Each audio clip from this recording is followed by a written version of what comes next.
There is a bird that forgot how to fly. And somehow, that's not even the strangest thing about it. It weighs more than a house cat, smells like a honey-dipped guitar case. Scientists call it one of the most bizarre creatures to ever exist. But here's what no one tells you. This bird shouldn't be alive right now. Stay with me, because by the end of this, you'll understand why it might be nature's greatest accident and its greatest miracle at the same time. The kakapo lives in New Zealand. It's a parrot, the biggest parrot on the planet, but it cannot fly, not even a little. Most flightless birds are fast. Ostriches sprint, emus bolt. The kakapo? It waddles slowly through the dark.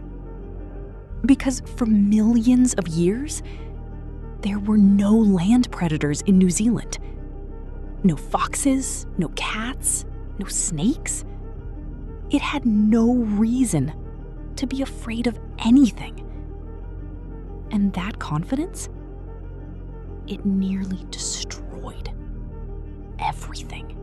When humans arrived and brought rats, cats, and stoats, animals the kakapo had never seen, the bird did something unbelievable. It froze. Standing still works perfectly against predators that hunt by movement. Against a cat that hunts by smell, it's a death sentence. But here's the strange part.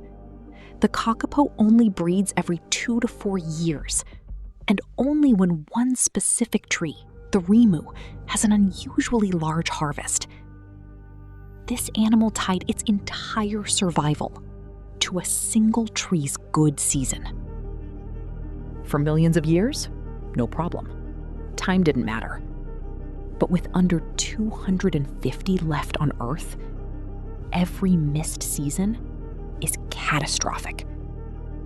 And this is where it gets even stranger. The male hikes to the highest point he can find, digs a small bowl in the ground, then inflates himself like a balloon. He puffs up an air sac and produces one of the lowest frequency sounds of any bird on Earth.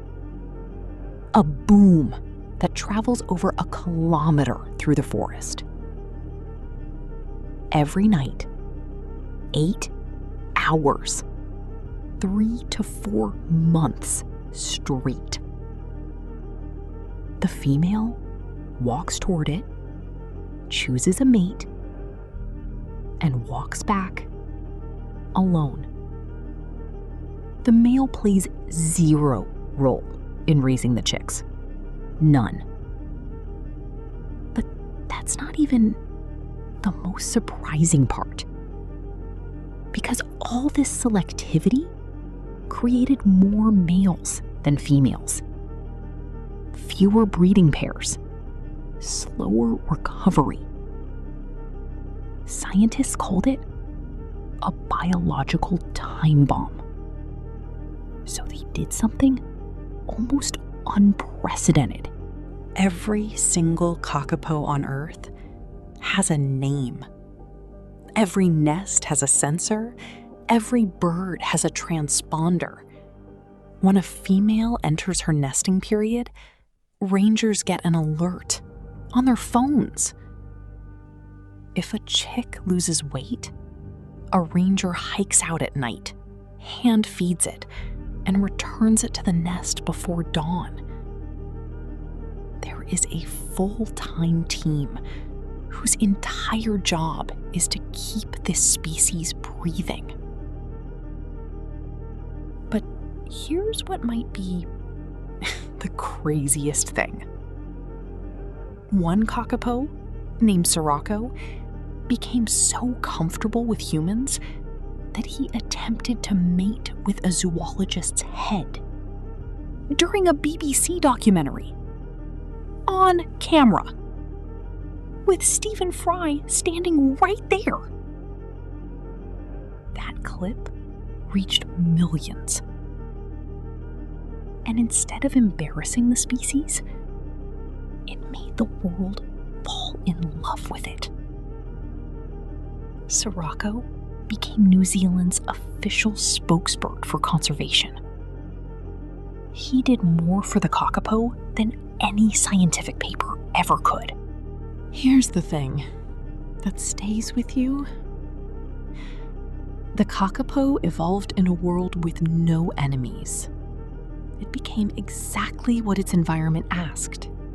Slow, peaceful, unbothered. Then the world changed, and it had no idea how to respond. But humans, the same species that brought the predators, turned around, learned every bird's name, and refused to let it disappear. The population is climbing because of people who hike into dark forests at night just to weigh a chick. Maybe the most surprising thing about this bird is what it reveals about us. If you made it this far, share this with someone who needs to meet the Kakapo. And if you want more stories about animals that shouldn't exist but do, subscribe. The next one might be even harder to believe.